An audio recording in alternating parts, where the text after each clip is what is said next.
Yes, I had.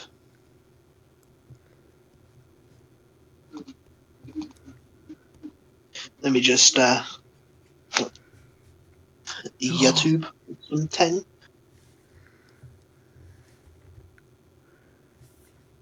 It is recording. Okay. The next generation. Certain gods arrived in the celestial Big 12 of the Olympian pantheon by strange and varied routes, or varied routes. God damn it, stay charging, phone. Give me a moment, I've got to make sure this thing stays charging. Yep.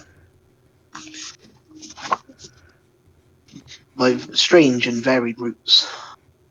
This is true both of the version given by the ancient storytellers and of the sometimes barely more credible guesses of modern ethnographers and linguistic archaeologists. The backgrounds to the first generation of Olympian gods, Aphrodite, Zeus, Hera, Poseidon, Demeter, and Hades, has been given in the previous chapter, though many Greek and Romans felt more comfortable leaving Hades out of their version of the pantheon. Which is a shame because Wasn't the entire reason just because they were afraid of him? pretty much death is nothing to fear. Actually, it's inevitable. Just like Thanos and Thanatos. Thanos is based off of Thanatos. And he is inevitable, so it's whatever. The remaining Olympians are children of the first generation, largely due to the indefatigable,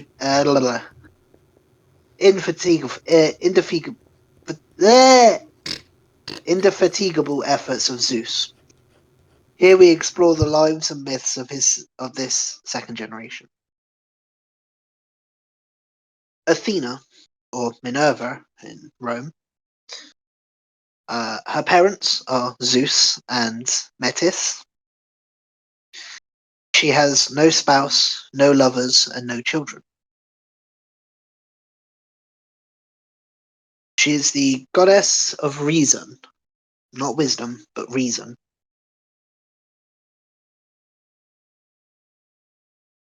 Her minor aspects are battle, not warfare, battle, skill, and industry.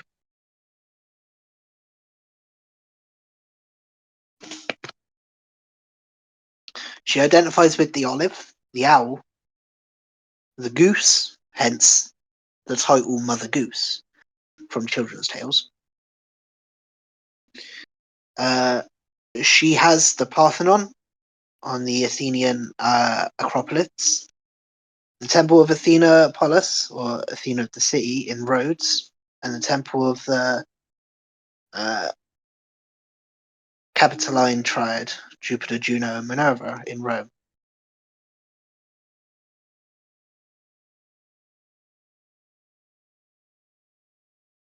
Of all the great gods, Athena is the most reasonable, for she was born of reason, while the other gods represent blind forces of nature or ungovernable passions.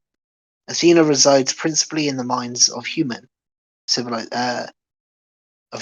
civilized beings. As a goddess, Athena represents logic and rationality through though in her human aspect she also is capable of partnership and jealousy.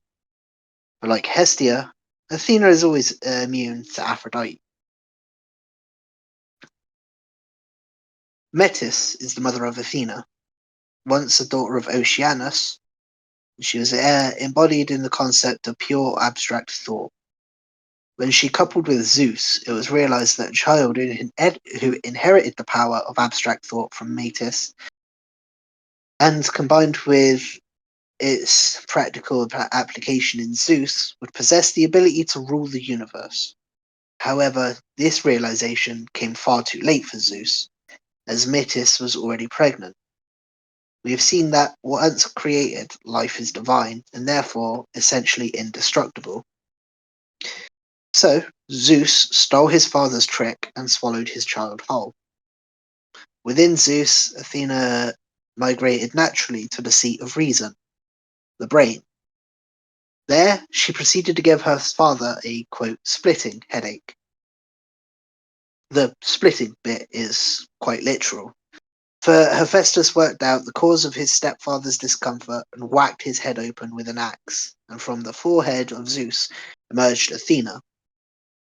Some say fully grown and already clad in armor, others say as a child who was raised by Triton, the son of Poseidon. Hephaestus and Athena have shared a bond ever since. She is the goddess of industry, and he the patron of craftsmen.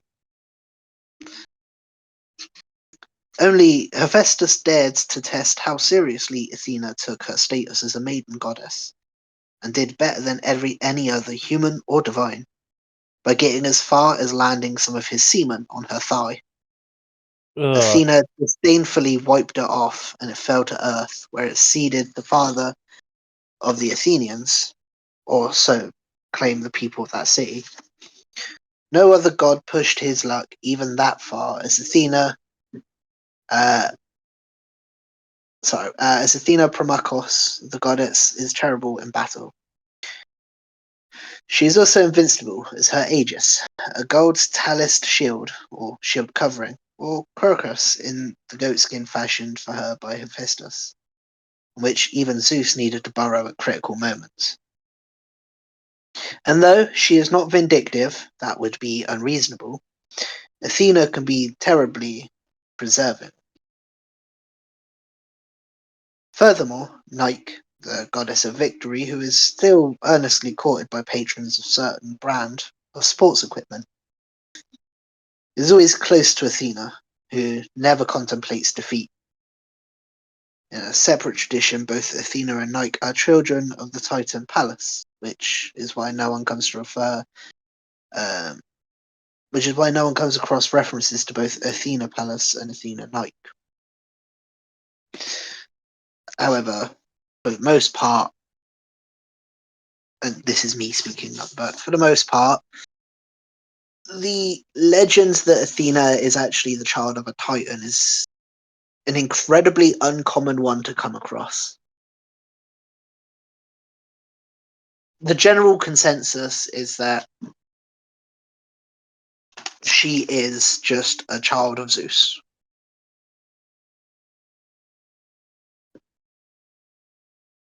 After all, before she was born, Zeus was considered a pretty reasonable guy.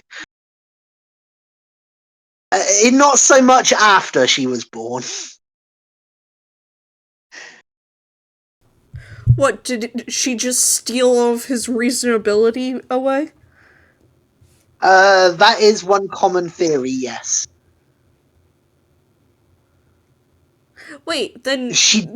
She did move up from his stomach to his brain like a fucking parasite. So, like, then, you know? then would that make Dionysus... Would that... Dionysus is why Zeus can't dance.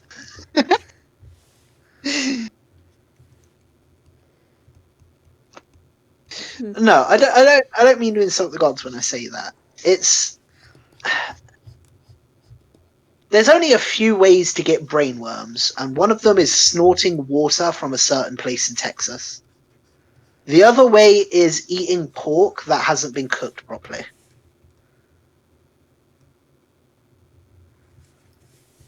So I don't know, you can assume swimming in sewage, I think, outside of, I think it was West Virginia, pretty much does it?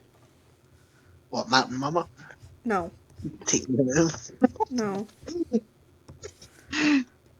I'm referring to something without saying I'm referring to it. I know. While many of Athena's fellow divinities have a tendency towards impetuosity, Athena generally attempts to use reason before resorting to more arbitrary methods. Thus, when a skilled weaver in Asia Minor claims that her skills were superior to Athena's own, Athena tried to persuade her not to press this presumptuous claim, for, after all, Athena had invented the craft. The woman refused to back down, and in the inevitable weaving competition that followed, she produced a very credible result. This was a challenge not only to Athena's efforts, but to the gods in general, for the scenes she wove showed the Olympians in their most libidinous and irresponsible ways. Oh no. This bold woman, Arachne, was turned into a spider for defying the gods. But Athena could not deny that Arachne had made her point, which is why, like many otherwise reasonable people, Athena has arachnophobia, a dislike of spiders. Oh, so that's why Anthony is afraid of spiders. Apparently It's because he's normal. reasonable.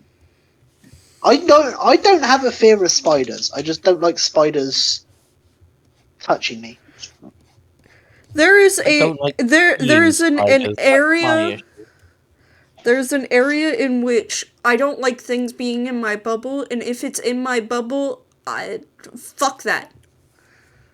Yeah, exactly. AKA that wasp I from don't a have few weeks ago. arachnophobia in the fact that they're around me. If I don't know they exist or I don't see them, I don't care about them. But if one is in my face, I will get a flamethrower. So here's the thing. I don't mind small spiders. Spiders I know can't bite and can't harm. I just don't like ones that I know will probably bite me and have the potential to make me very, very sick. For small Yeah. spiders, I don't mind. Small spiders I will happily pick up and put outside. Any other, on the other hand,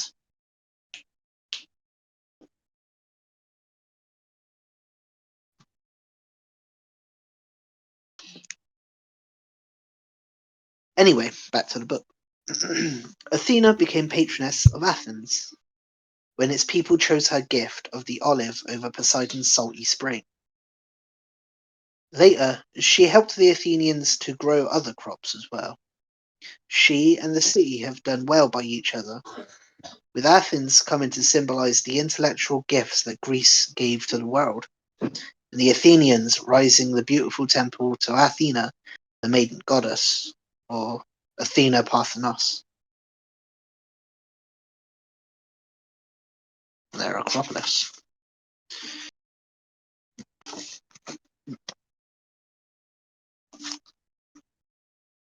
Next, we have Phoebus of Apollo, the shining god.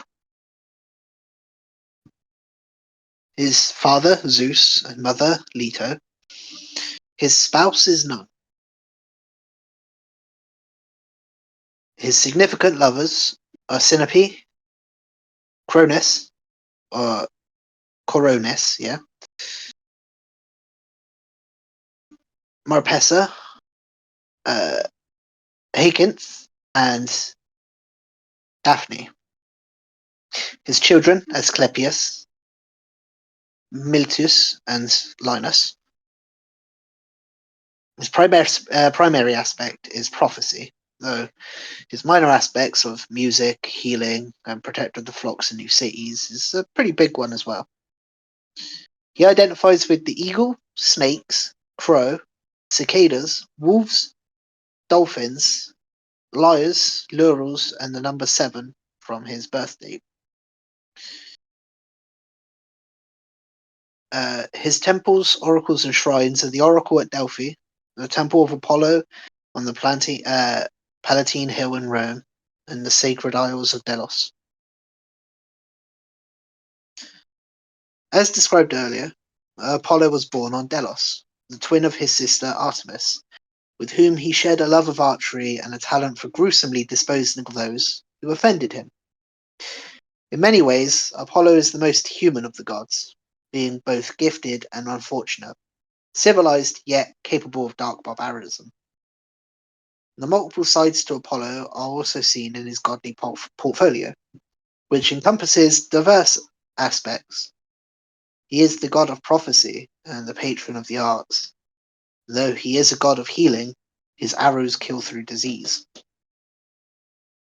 When grown, Apollo and Artemis made it their business to retrace the footsteps of their mother as she fled Hera's wrath. Along the way, they demonstrated to those who had denied Leto sanctuary that there were worse things than Hera's displeasure, and those things included Apollo and Artemis. Ha! One who had insulted Leto on her travels was a dragon called Python, who later gave his name to the species of large snake. Apollo tracked Python to his lair, a cave in Mount Parnassus, and slew him there. Since Python had been in the habit of giving oracular responses from its cave, Apollo took over the job, and his oracle at Delphi, or Parnassus, soon became a major shrine. He obtained his first priests by intercepting a ship carrying holy men from Crete, and in the guise of a fish-like being, he forced them to go to Delphi instead. The fish-like being remains after the spirit of the god left it, and received its name for its destination becoming Delphinium, or the dolphin. Apollo viewed his job as patron of the arts very seriously. He took the muses into his charge, and even today, many towns and cities have multiple shrines to Apollo. In Ordogon's original temples, where drama and music were celebrated. Technically speaking, every cinema, every play stage, every busker on the street, every comedy club, every thing about the arts that you can imagine is technically a shrine to Apollo. Yeah.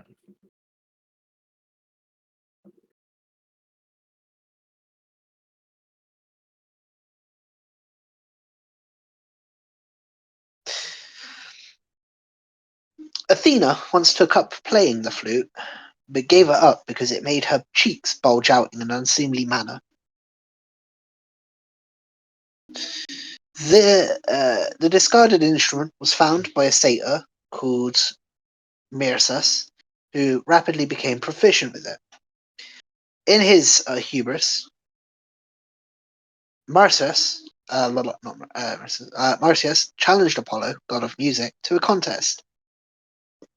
Though both god and satyr played equally well, Apollo was judged the victor, as he could play both holding his instrument upside down and accompany it with singing.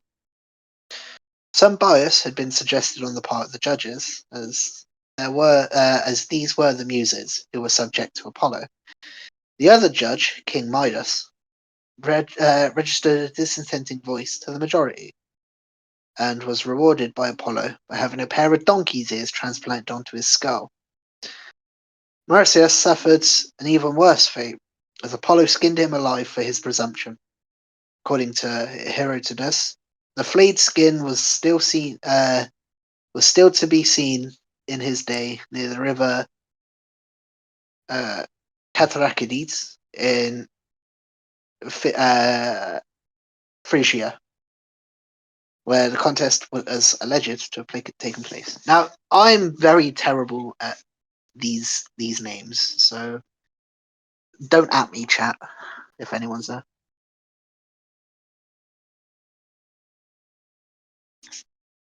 Is anybody even in chat? Nope. Shame. Ah well. If Apollo was not lightly mocked, nor was Eros, another archer god, for criticizing the feeble arrows of the matchmaker. Apollo was shot through the heart by an arrow of Eros that was tipped with gold. This caused him to fall desperately in love with the nymph Daphne, or Laurel. Yet Daphne Oh had yes, been shot that with the lead. caused him to do so. Yet Daphne had been shot with the lead-tipped arrow of Eros, which caused her to flee Apollo's advances until, unable to flee further, she had herself changed into a tree which now bears her name, the bay laurel. Still, Apollo would have her using the wood for his lyre and his bow, while the leaves of the tree were used for the wreath which crowns the victors in competition. Though, unlike Apollo, many of these victors have since gone on to rest on their laurels. Cassandra, it seems, Eros really took against Apollo, who continued to be unlucky in love. The Trojan woman, Cassandra, refused Apollo even though he gave her the gift of prophecy. The rejected Apollo amended the gift so that Cassandra would always speak the truth, but no one would ever listen. Sinope, the lady after whom the city in Turkey was named, agreed to lie with Apollo if he first gave her whatever she wanted. It turned out that she wanted to remain a virgin. By some traditions, she later relented for her child Sirius and considered the founder of a Syrian race. Sorry, carry on. I feel like if Odysseus ever met Cassandra, there would at least be somebody, because Odysseus is nobody. God damn it. Oh, damn it. Another lover was Marpessa. This lady chose a fellow mortal rather than run the risks of associated with a divine romance. Coronis, though Apollo bedded this mortal, she wed another. Outraged, Apollo killed his lover, only to find out she was pregnant with his child. He had to go to extraordinary lengths to save the child, who became Asclepius, the god of medicine. Fun fact. Which that's the one that we constantly accidentally mess up with Hermes, is Caduceus. Yep.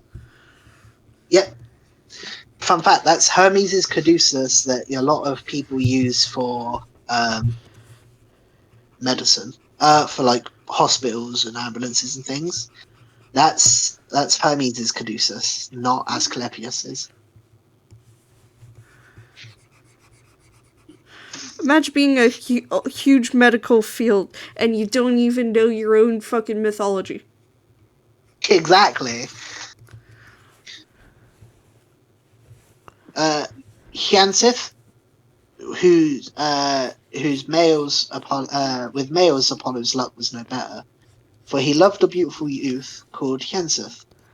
The flower of that name sprang from the blood when Apollo accidentally killed his love with a discus. Damn, Apollo really isn't lucky.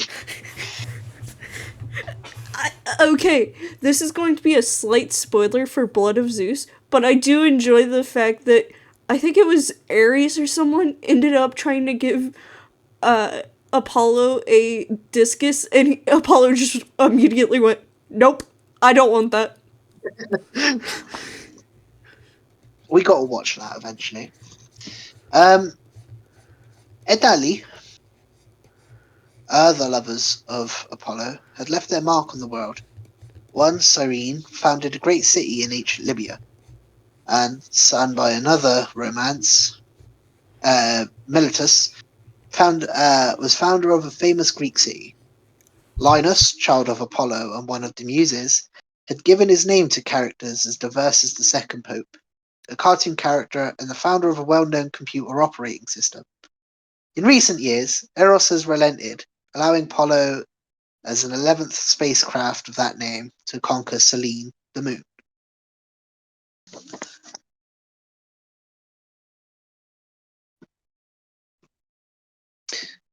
Speaking of one twin, we now must move on to the other.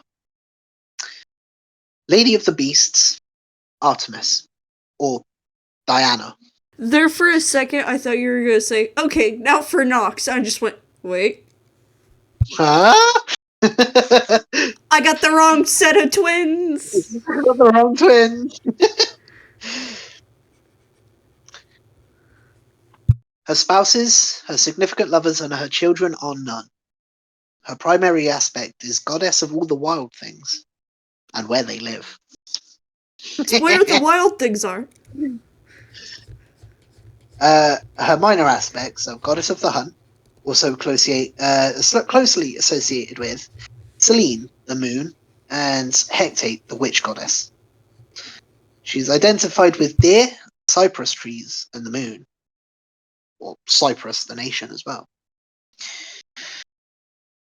Temples, oracles, and shrines. The Temple of Artemis at Eupheus, the Temple of Diana at Bailey, Italy, and any wild meadow.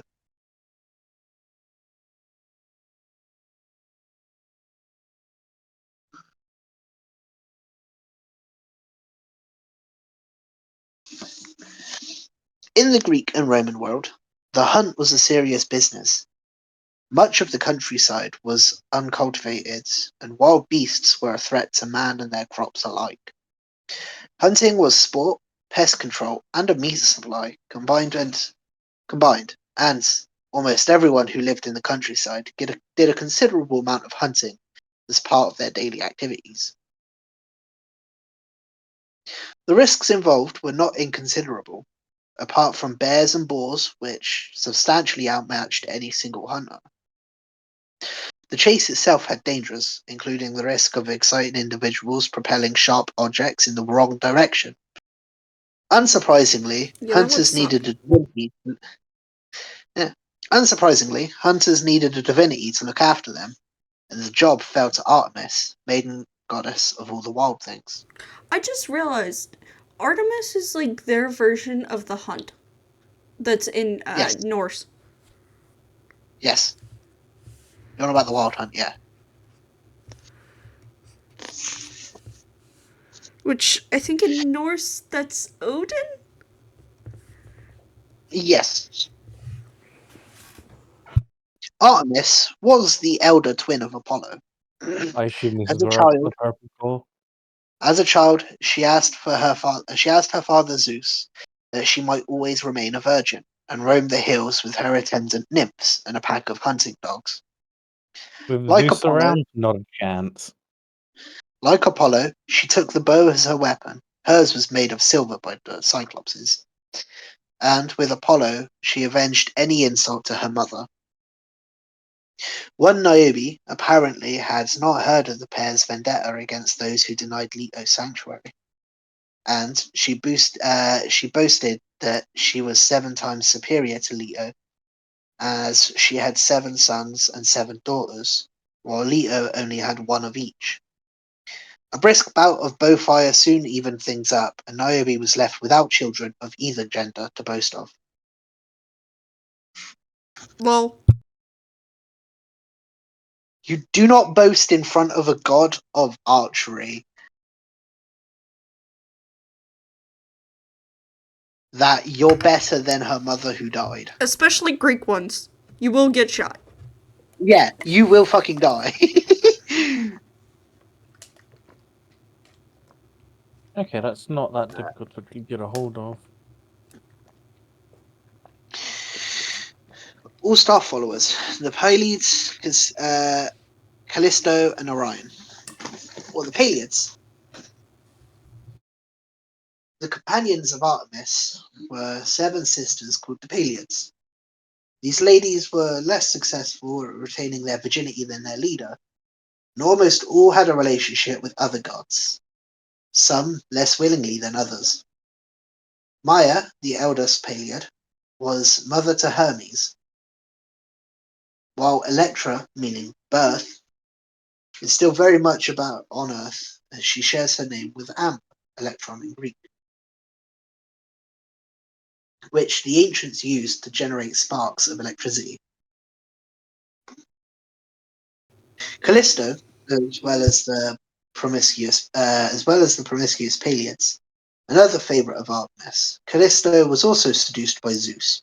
Afterwards, Callisto was transformed into a bear, by whom is uncertain, though neither Artemis nor Hera were best pleased. Eventually, For her own protection, Zeus gave Callisto and her son shelter in the heavens, where they can still be seen nightly as Ursa Major and Ursa Minor. Today, Callisto is also like Zeus. Callisto is like Zeus's fellow Sadducee, Io, Europa, and Ganymede, a moon of Jupiter, and Orion. Artemis was both the protector of wild things and an enthusiastic huntress. Another of her companions was the mighty hunter Orion, who boasted of his intention to slay every wild thing on Earth. This brought the two aspects of Artemis into jarring conflict, which was resolved when Orion was killed by a scorpion. Responsibility for his death has been laid upon several different suspects, including Artemis herself. Orion Maybe you had been shouldn't another. fuck with Scorpios. Well, the story I've heard is slightly different. The story I heard, the one that I know most, is that Orion tried to seduce Artemis, and when that failed, he attempted to rape Artemis, only for her to kill him. Good. Yep, good. That's the story I know. No, I just wanted to make the joke of, yes, we have the explanation of all the, most of the constellations. Okay, here's Scorpio. Go fuck yourself. You died because of a scorpion. Orion. Orion had been another suitor of the Pleiades, and, like Castillo and the Pleiades, had ended in the heavens, where the 3 stars on his belt make him one of the most visible of constellations, as he still pursues 7 stars of the Pleiades across the night sky. Now, that's why I had heard, that's what was so, why I'd heard what was so famous about his story, and that he had tried to rape Artemis, was as soon as he attempted to remove his belt, that's when Artemis turned him into stars. Which was why the belt of Orion's belt is such a well-known constellation.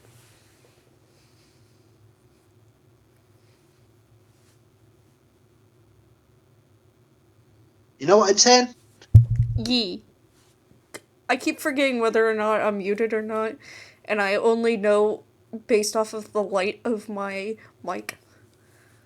Yee. Yee. Agamemnon, king of the Aeacians, gave multiple offense to Artemis, who was, in any case, like her brother, a supporter of the Trojans. She tried to prevent the Greek ships from sailing by denying them favorable winds until Agamemnon sacrificed his daughter, Iphigenia. When Agamemnon showed his intention of going right ahead with the sacrifice, Artemis substituted a deer at the last moment and took Iphiga into her protection. To the Romans, Artemis was Diana, and her temple at Euphus was one of the 7 wonders of the world. From the isle of her birth, Artemis was also known as Artemis of Delos, or simply of the feminine form of the island's name, Delia. The Roman rendering of Artemis as Diana remains popular girl's name, though Phoebe, the feminine form of Apollo's name, Phoebus, is now less popular than it once was. Did you notice something there, honey? Yes. I'm not going to say anything because Superman? You don't want to dock. Or, the Wonder Woman? No. no. He doesn't want. Well, He doesn't yes, want but no. That's not what I was going to be referring to. Diameterus.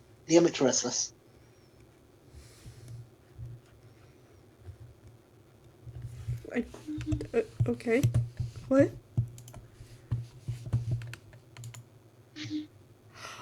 Oh, okay. Hopefully that didn't show up on stream. It didn't. Okay, good. Mars or Ares.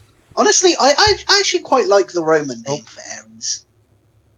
Why do you think That it's the third child's name? no, yeah, but like I quite like Mars, like as a name, but that might just be because the way Leggett Lanius says it in Fallout New Vegas is like the most badass way imaginable. Of course, it's FNN. Of course, it's because of New Vegas.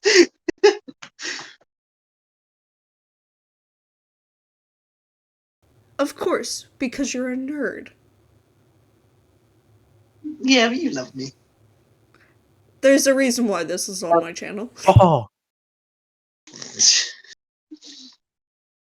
actually kind of cool. Mars's parents are Zeus and Hera. Novi Versus and the someone Scarlet. else. Novi and Novi and someone else. Scarlet.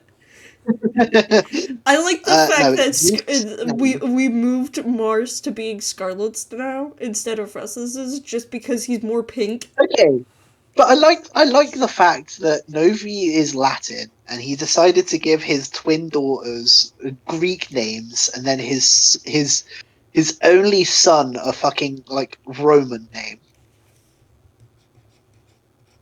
Well, no, Nox is Latin, Celine No, no, is no. Greek, isn't it? I think maybe. Because I literally made the joke of having Nox be Latin because Novi named Nox, Celine was named by Novi, and then Mars was fuck it, it's Roman. Okay.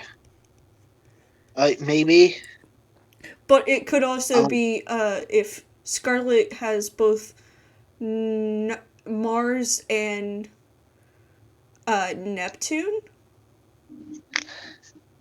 Neptune. then it would be all Scarlet's family being or Scarlet's children being named after Roman. Fair.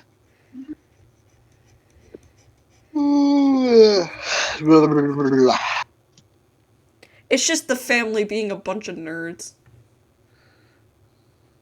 I Specifically have quite a Novi. lot to get through. I have quite a lot more to get through, but I shall endure. Woo! Ares' spouses are none.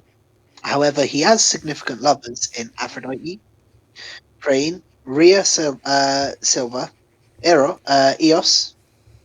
His children are Deimos, Phobos, uh, Psychonus, the dragon of Sparti, Diomedes, Erxon, Harmonia, Romulus, and Remus. Wait, what? Well, yeah. I know I explained the other day that Romulus and Remus aren't actual people, and that does factor into the myth. So Ares is the major reason why we even have Rome. Yes.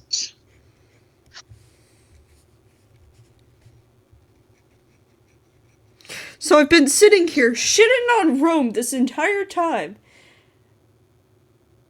And I'm technically inadvertently shitting on Ares accidentally. Kinda, yeah.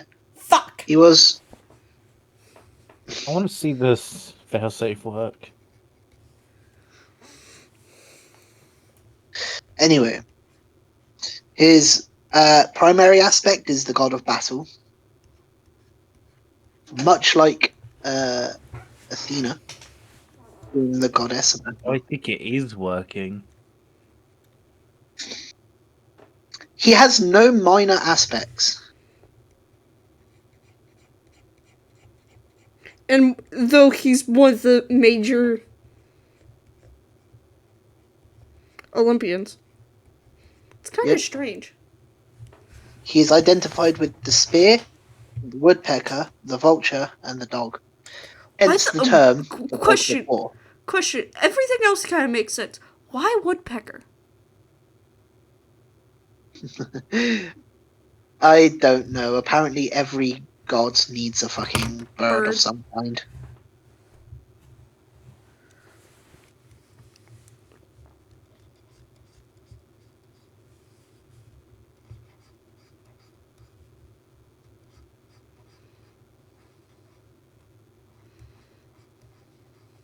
Is it just because a woodpecker is the destroyer of wood?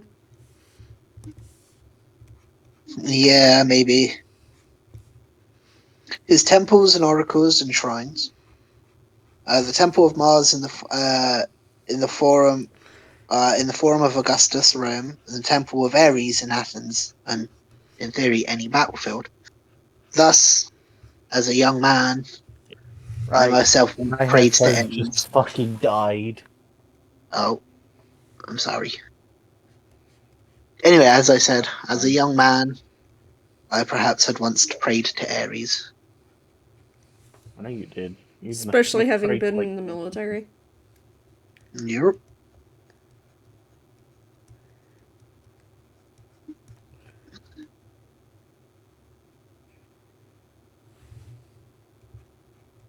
I mean, wait, that does make sense for Novi to name one of his sons after uh, war god, seeing as he was basically, at least in the original canon, he was basically a child of war. Yep. Ares and Athena are both battle gods, but whereas Athena represents cool strategy, Ares represents blind force and violence. This explains why, when the pair come to blows during the Trojan War, Athena comprehensively beat Ares on both occasions. Ares was supporting the Trojans, but he could as easily have supported the Achaeans or the Achaeans. Since for Ares, the battle and slaughter were important for them, for themselves, rather than for whom won afterwards. Unsurprisingly, given this attitude, he was not particularly popular either among gods or men. Even Zeus, who had fathered Ares with Hera, felt somewhat ambivalent about his offspring, I thought he who was wasn't the who son. was he was. Oh. I thought he was just the son with Hera. Yeah. I didn't realize that he was also Zeus's. No. You're thinking Festus. Hephaestus. Yeah.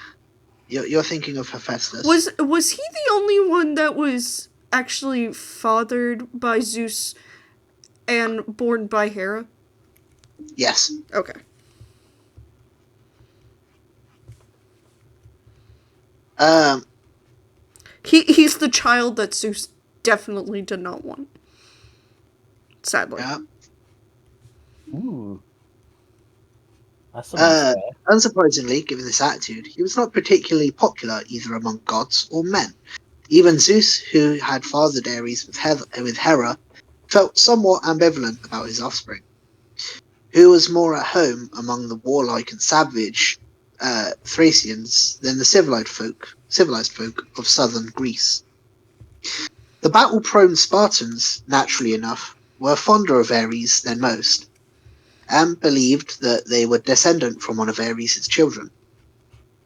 The child was a water dragon slain by the hero Cadmus. When the dragon's teeth were sown in the earth, from each grew a fully armed proto-Spartan. Cadmus made peace with Ares by marrying his daughter Harmonia and founding the city of Thebes, near the place where the water dragon was slain, and where, probably not coincidentally, was a lake in prehistoric times. Harmony seems a strange child for a god whose other children include fear and panic. But by some accounts, this gentler character is explained by the fact that Harmonia's mother was Aphrodite, who was strongly drawn to Ares. As will be seen, Hephaestus, the husband of Aphrodite, took a dim view of the romance and went out of his way to humiliate the pair. Harmonia and Cadmus, incidentally, were the parents of that Semele, who Zeus inadvertently incinerated. Eos, goddess of the dawn, was another lover of Ares, and Aphrodite jealously sentenced her always to be in love, though her lovers might vary. Another odd conjunction of Ares is with Justice. This link comes from another of his children, a daughter whom Ares saved from a son of Poseidon by killing the would-be rapist. In the first ever murder trial, Ares successfully defended his actions to the other gods on a hill that would later be part of the city Athens, which was called the Areopagus after the occasion. Thereafter, the Areopagus was where the all Athenian murder trials were held, and when St. Paul later made a famous speech denouncing the pagan gods, such as Ares himself. Fuck you, Paul.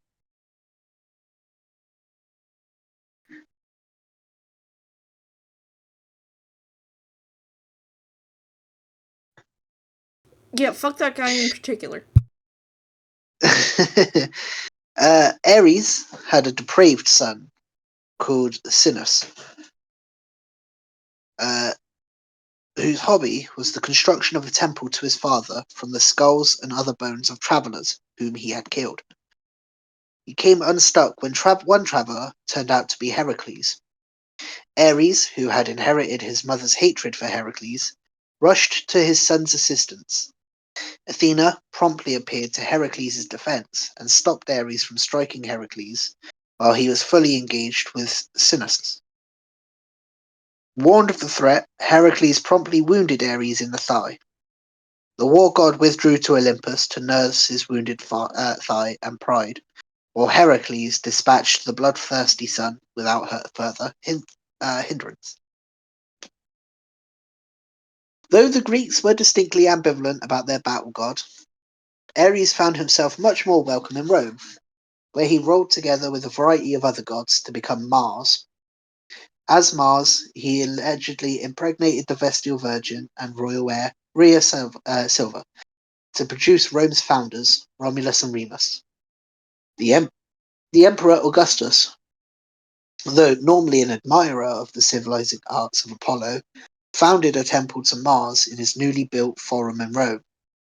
He called it the Temple of Mars the Avenger, as he credited Mars with allowing him to overcome in battle the assassins of his adopted father Julius Caesar. As Mars, Ares remained in the modern consensus as the Red Planet. And although the month in which the campaigning season habitually started, March, the word martial still refers to matters military, and the verb to mar refers to the effects of war on the landscape. And, of course, the Greek hoplite shield with the spear behind remains the symbol of Mars and the male gender, just as the hand mirror of Aphrodite serves the female. Hephaestus, the cunning artificer. His parents are Hera. His spouse is Aphrodite. His significant lovers are Atethys, Aglaia, and Athena, almost. His children are Pandora, or, well, his creation is Pandora.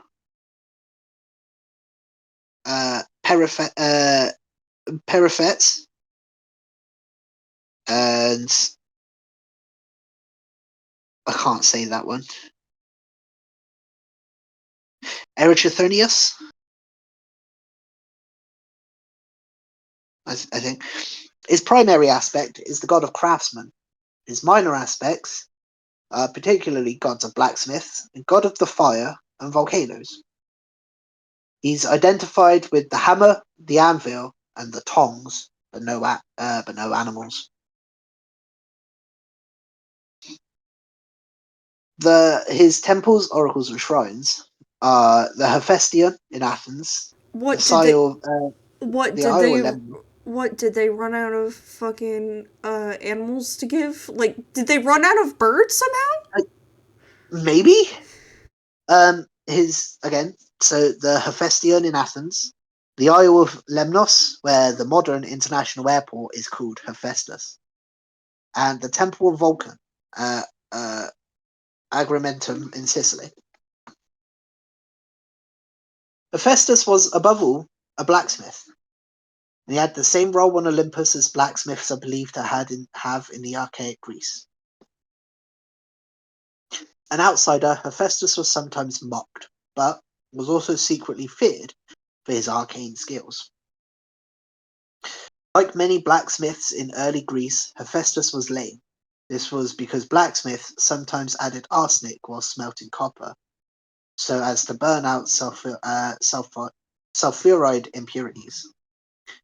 Breathing in the fumes resulted in arsenicosis, which caused lameness. The Greeks themselves believed that this lameness of Hephaestus was through his being an imperfect attempt by Hera to produce a child by herself, without involving her philandering husband. So disgusted was Hera with the result that she threw the infant from the heavens. He landed in the sea and was cared for by Thetis, the Nereid, who was later to be the mother of Achilles. Hephaestus was raised on the island of Lemnos, which became a cult center for the god. Here, he learns to become a cunning blacksmith. He made, for example, the winged sandals of Hermes, and footwear for other gods, including adamantine sandals for his mother Hera, which caused her to fall flat on her face when she tried walking in them. Hera either did not take the hint or was unaware of the provenance of a golden throne that her despised son next sent to her. As soon as Hera sat on the throne, golden coils sprang out and locked her into place.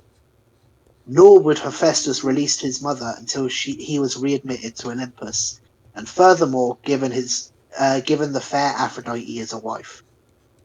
Further concessions were averted by Dionysus, who helped Hephaestus get drunk and inveighling the key from him. Hephaestus, the jilted husband. Yeah. Hephaestus' wife, Aphrodite, was not a happy bride, and she soon began a romance with the dashing Ares. It was a dangerous relationship, for most of the gods owed Hephaestus some gift or useful tool. Even Aphrodite's famous girdle was of his making. Helios, the sun god, was obliged to Hephaestus for his chariot, and when in his daily circuit of the heavens he saw the lovers embracing, he passed the word to Hephaestus. Ares had anticipated this possibility by getting a young man to warn of Helios's coming. For his failure in the duty, the young man was turned into the cockerel, which, ever since, warns of the morning sun. Hephaestus responded by fashioning a fine but strong net above the bed, and next time Ares and Aphrodite slacked their adulterous passions, the net fell upon them, trapping them so tightly that neither could move a muscle. Hephaestus then invited the other gods to view the spectacle, though only the males took advantage of beholding Aphrodite very comprehensively, personifying carnal love.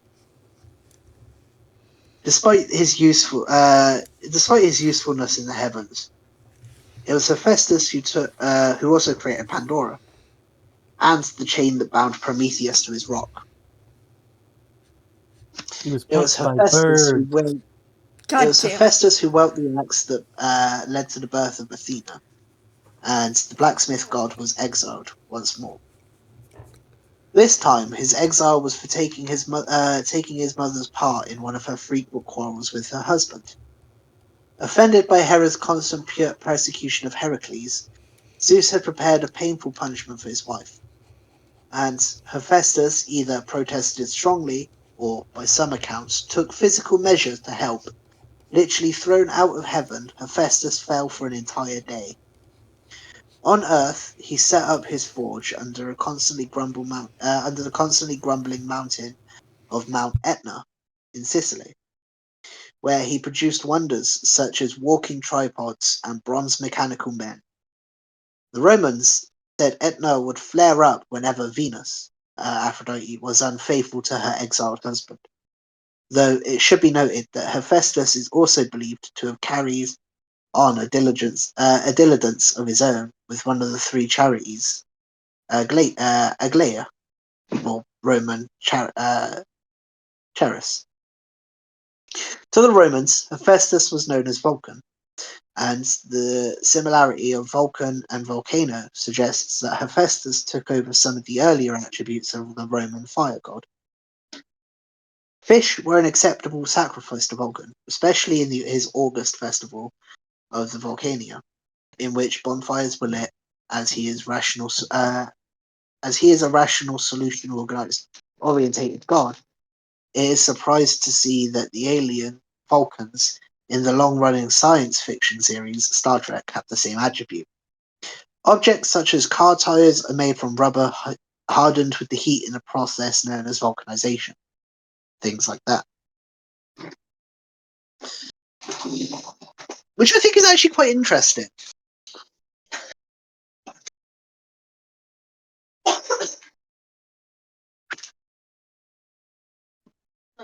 Hurry up and get it. Hurry up and go.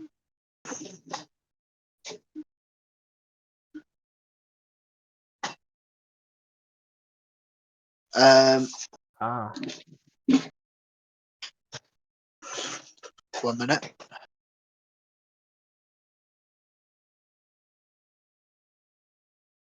Where is it? There. But that was all that was written on Hephaestus. So next, we go to the god at the gate, Hermes, or Mercury in Rome. Didn't know that Hermes guards the gate. Pardon? I didn't know that Hermes guards the gate of Olympus. God damn, he has like the most running job ever. Well, he is the god of speed. Hermes is the epitome of the phrase, a jack of all trades, master of none, is sometimes better than a master of one. Sometimes.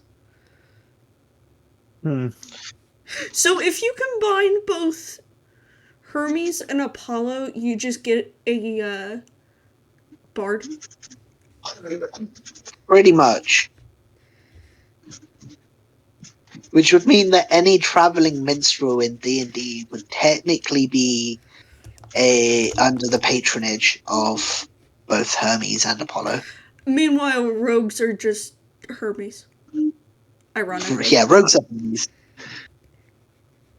Which is the only thing that kind of upset me about Nick's game was that there weren't any Greek gods, because I wanted to be a worshipper of Hermes. I mean, you could ask him. No, he's already said no. That's what we were talking about for the longest time. That's why I've got the god I've got now. Oh.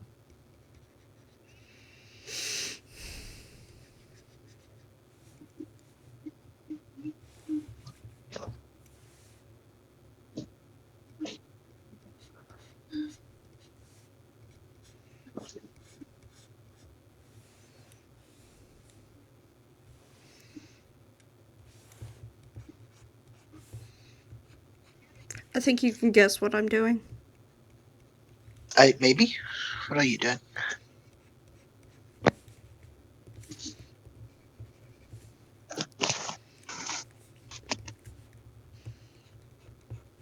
I'm drawing this scene again. I think. You're not even looking at stream. I know I'm not. I'm sorry, honey.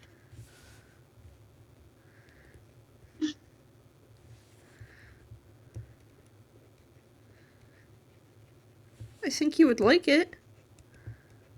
Maybe. The problem I'm having is you couldn't play the music with it, so I don't really want to look at the stream or I can't get the full experience, you know?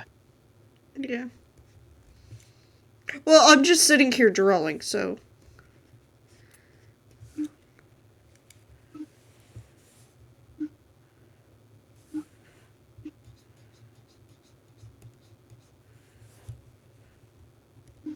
Anyway, Hermes.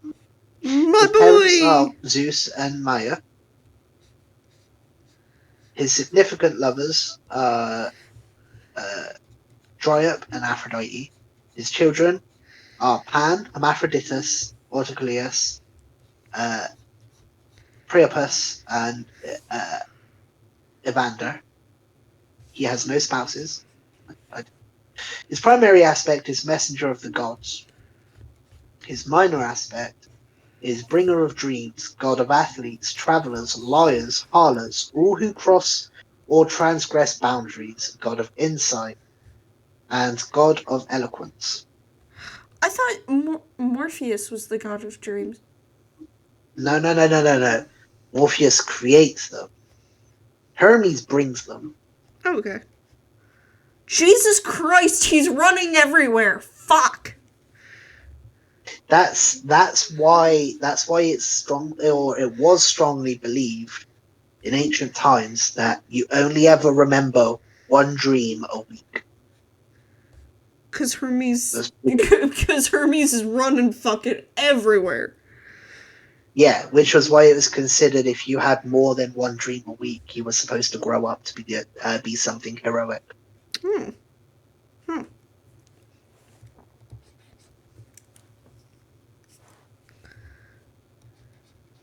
He's identified with the caduceus, the winged helmet, winged sandals, the rooster, and the tortoise. Turtle. Hey, Hermes is the patron of Vedel. Let's go. Vettel. I Uh, will. We will probably make a little turtle sanctuary if we're playing multiplayer tomorrow. Toodle. Let's We go. we need I a might do little a turtle modded. sanctuary. I might do a modded Minecraft playthrough actually with this mod. You could. What day was the one that you were gonna replace because that stream wasn't doing Uh, well? Wednesday I was gonna replace Need for Speed. No, I was gonna replace Titanfall because I don't like going through Titanfall. Um, I prefer to go through it for fun Yeah. rather than on stream. Because the Anyway, campaign is something that I will do to have fun. Go on, Yovi. as I was saying, his temples, oracles, and shrines are the Temple of Mercury at Pompeii, and the Temple of Hermes and Aphrodite on Samos. Oh, The most raffish of the gods, Hermes extends his protection to harlots, thieves, okay. con men, and all who push the boundaries of acceptable behavior. For that, he is the true role of Mercury, as the Romans called him. He stands at the boundary and helps all who cross over. So, travelers setting out on a journey will pray to the god for guidance. And those embarking on the last and longest journey of all find Hermes waiting to conduct them safely into the underworld. With Persephone and the witch queen Hecate, Hermes was one of the few gods who travels unchallenged to Hades' dark realm, and for this reason is one of the first to escort the kidnapped Persephone back to the waiting to meet her. Fallen gladiators were dragged from the arena through the Gate of the Dead by an attendant dressed as Hermes in his Roman incarnation of Mercury. From Apollo, Hermes received his golden staff, the caduceus. With this staff, Apollo also gave an extra aspect to Hermes. For the caduceus is the winged staff and bears two fighting serpents. This became Hermes' role, to the ambassador between warring sides, the protector of embassies and diplomats, which fits in well with his aspect as the god of boundaries. With winged sandals and winged helmet provided by Hephaestus, Ah, that's how he's able Hermes, to fly with the shoes, yeah, because he also has the helmet, the yeah, stabilization. Hermes was not only able to travel freely between heaven, earth, and the underworld, but also to do so with extraordinary swiftness. Unsurprisingly, he became the messenger of the gods, a role that he still holds today, as the symbol of several newspapers and communication companies, uh, and also the emblem of the Royal Signals Corps of the British Army, which is true actually. Really? Yep. His caduceus, possibly through confusion with the snakes and staff of Asclepius, has become the symbol of several branches of the medical profession. The divine messages, called Angelia, have since found a life of their own as angels. The role of messenger of the gods Hermes shared with Iris, the goddess of rainbows, whom the Greeks often saw arching from sea to heaven and back to the land. Almost by definition, Hermes was the master of the child line, and by some accounts, he managed to father a child with Aphrodite, apparently without Hephaestus taking offense. I find that fucking hilarious.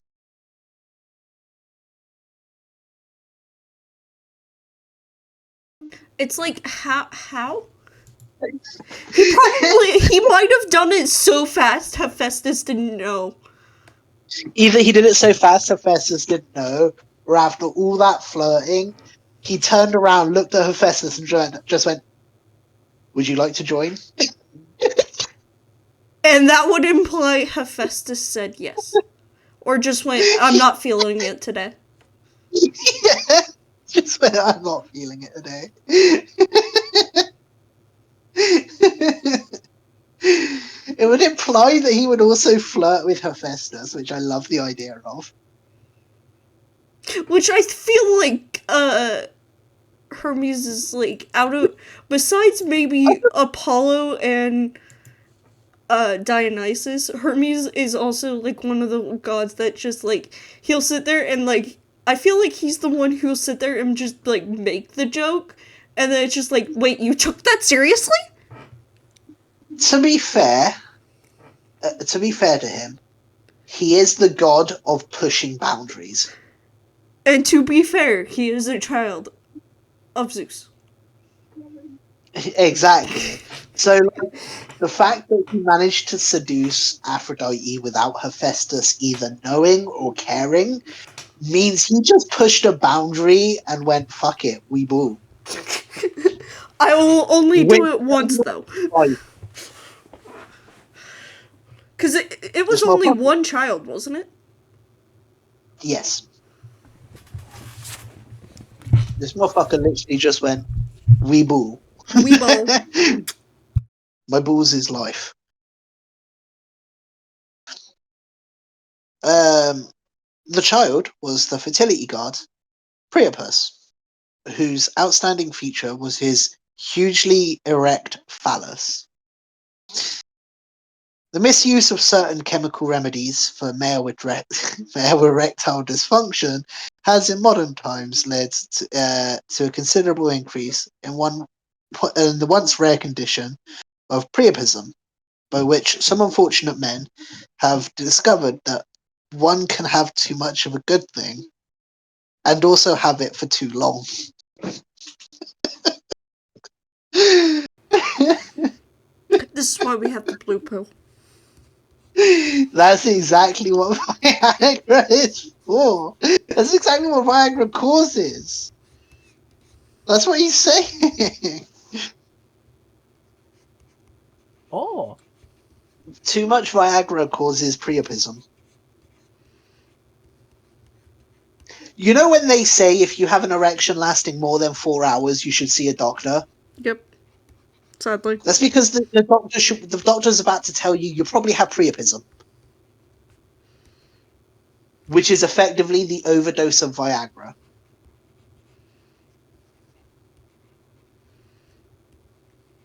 Another of Hermes' children, Hermaphroditus, Oh my was god. loved so deeply by the nymph Salamatix, or Salamasis, that the god agreed to let them be combined into one body, a hermaphrodite, which had and has both male and female sexual characteristics.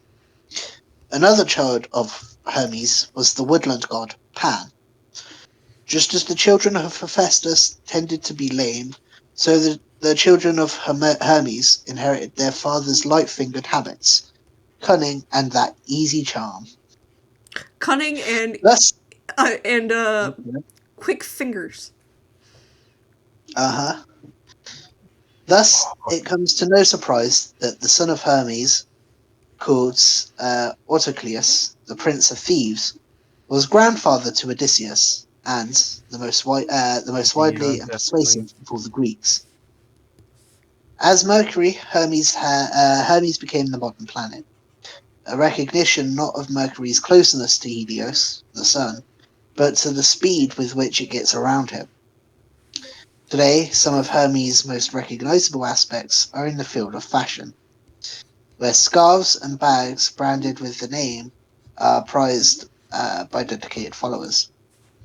Some with quick changing methods is mercurial, and smoothly flowing poisonous metal that bears the name is a reminder that dabbling with mercury can lead you to the underworld. Yeah, that's kind of how a lot of alchemists died. Hermes, the precious child, or a precocious child.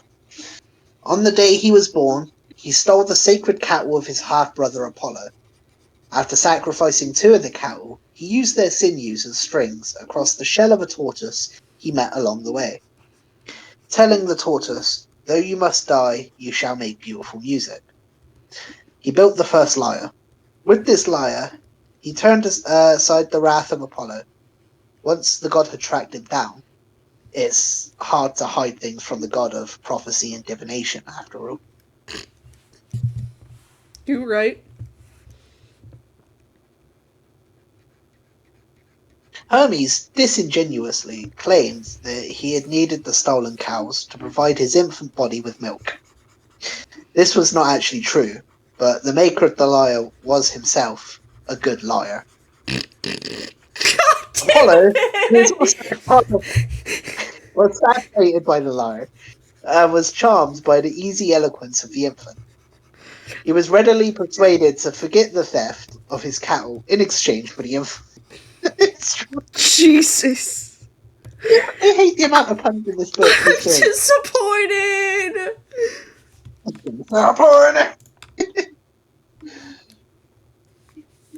Yes. Brachus, or Dionysus, to the Greeks. The thrice-born party god. The His mother thrice was born. Semele. Yeah. Thrice-born party god. His mother was Semele, and his father was Zeus. He has no spouse, but he does have the lover of Ariadne and Pelene. His child, Eurymedon, and that is his primary aspect is the god of wine, but his minor aspects are giver of charm, god of fellowship, and freedom from care. He identifies with grapes, thyrsus, or the thyrsus, and panthers, surprisingly. Which, panther, I'm not going to get into the whole argument of it, but panthers aren't technically an animal. So any big cat that's part of the Panthera genome is technically capable of being called a panther.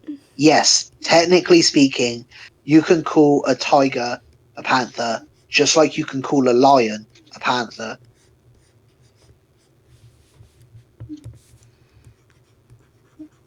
They're just not a big cat. Yeah.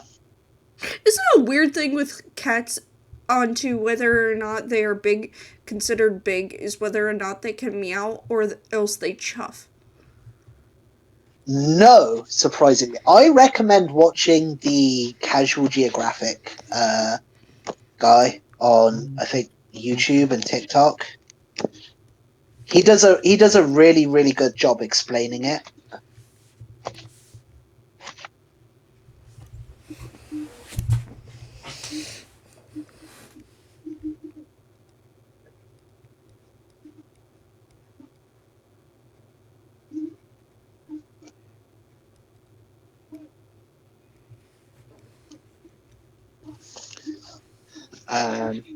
Yeah, he does a great job explaining it. But the Panthera gene is basically No cat. any big cat, but what makes a big cat is highly complicated.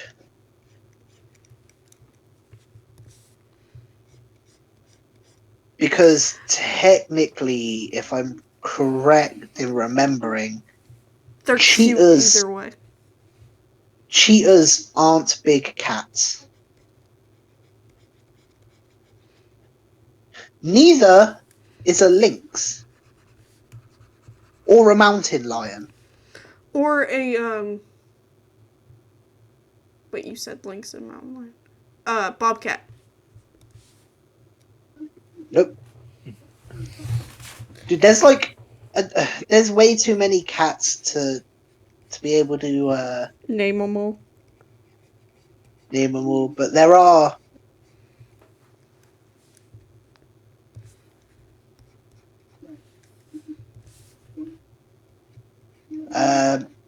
There are animals, like there are cats that you would think are big cats but aren't.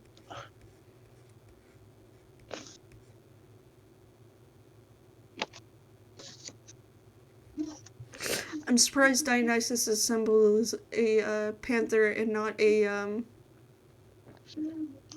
Yeah, because like the Black Panther. I'm assuming you mean the original, not the Disney character. The original, not the Disney character. The original Black Panther, the animal, isn't an actual animal. Any animal that is a big cat that has the overproduction of melanin is technically a Black Panther. Meow. Anthony, you're adorable. I know Meow. you are bored, I. Adorable. Also, apparently, I have an overproduction of melanin. You are an overproduction of aniline. Menelin. Yes, that's what I said.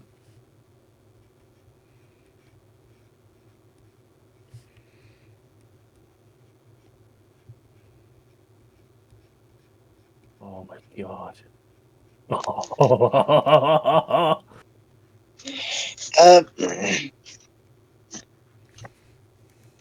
yeah, so he identifies with grapes, the Phrysos, and panthers. The Temple of Dionysus, beside the Euryphoms Theatre in Athens, the Temple of Bacchus at Baalbek, modern Lebanon, and the Temple of Dionysus at Pergamium. Festivities, as anyone who has attended a family celebration will be familiar with, can often have a dark undercurrent, and too much wine will turn a party wild into a frenzied one. The Greeks and Romans knew this well, and Dionysus, Brachus to the Romans, was a much more dangerous, complex, and ambivalent figure than his jolly, vine-crowned imbiber imagined in the modern era. Dionysus had a strange birth and equally strange upbringing. His first birth, we have already seen how his mother Semele was incinerated when exposed to the true nature of Zeus. To save his unborn offspring, Zeus had to hastily pull the child from the remains of his mother's womb and put him in a gash ripped in the god's own thigh. Apparently, a god's thigh makes a good surrogate womb for Dionysus was carried to term, but protecting the child from Hera's vindictive jealousy was not an easy task. Isn't an By one issue story, isn't an issue with Greek technically the translation of thigh also being the genitalia? no. Oh. I think that was an issue with Latin. Okay.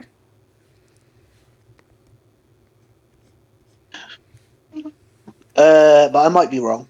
By one story, the young Dionysus was disguised in the form of a kid goat. Hera saw through the disguise and arranged for some of the Titans to tear apart the child and eat him raw. Athena rescued the heart, and this bit of Dionysus was re-implanted into the womb, and the god regrew. Dionysus was then brought up in the guise of a girl, and his image had often had an androgynous appearance. Hera managed to smite Dionysus again, this time with the madness which the god is often associated. In a semi-demented state, Dionysus wandered Asia Minor as far as the river Ganges, accompanied by various satyrs, maenads, and maenads. Maenads were literally the frenzied ones. Women who wore deerskins, handled live snakes, and were reputed to tear apart animals in their ecstatic state and consume the flesh raw. Some ancients believed that by this act the Maenads did as the Titans had done with the kids, and ritually consumed their god, as also did anyone who partook of Dionysus through wine. That just What sounds does like that sound Jesus at like? this point.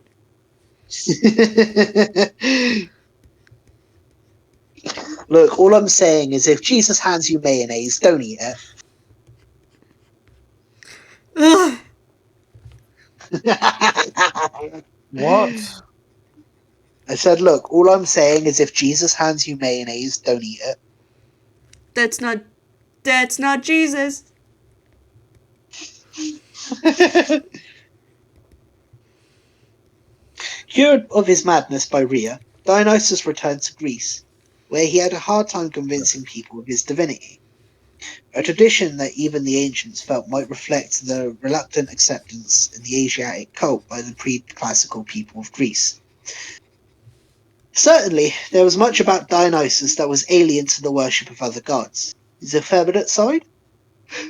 Though the most frequently depicted of all gods, Dionysus is never shown with an erection, and he is often shown in female clothes, as well as the frenzy he inspired in his predominantly female worshippers, caused the considerable unease in the patriarchal and overly macho cultures of Greece and Rome. So disturbing did the Romans find the rites of Brachus that these later caused the moral panic of the Republic, and hundreds of suspected Brachus orgiasts were arrested, and a good number executed, even in later eras when festivals of Dionysus became standard features of life. In many ancient cities was their considerable reluctance to include the god in the standard Olympic pantheon, and many surviving canonical lists do not do so. Dionysus/Brachus was inseparably linked with wine, especially the intoxication that it brings. The first man whom Dionysus taught to make wine was killed by his neighbors, who thought he had poisoned them, as in a way he had. The toxic in intoxication is because alcohol is a weak to mild poison. But no matter how later Greeks and Romans felt about Dionysus, they were not going to give up the god if it meant giving up his drink as well. So Dionysus came to represent festivity, the abandonment of cultural norms, and the legitimizing of transgression. But he also represented unrestrained frenzy, uncontrolled passion, and while those in a state of brachic frenzy are never referred to as mad, Dionysus does inflict madness on those who offend him. The symbol of Dionysus was the thrysaurus, a staff wreathed with vines and topped with a pinecone, in case the phallic symbolism was missed by anyone, though Dionysian celebrations often featured phalluses lovingly carved with anatomical precision. The thyrsus was frequently shown in conjunction with its female counterpart, the wine cup. Dionysus himself was often depicted riding a leopard or in a chariot drawn by panthers. Androgynous or not, Dionysus had many lovers, including Ariadne, whom he took up, according to some accounts, after she was abandoned by Theseus. Their son, the Argonaut, uh, Erymidion, gave his name to the site of the major battles of the Peloponnesian War. And that is chapter 4. Yay! Yay. And that shall be all from me. Which is probably, I'm probably gonna go on until it hits 2 hours, and then I will probably end it there.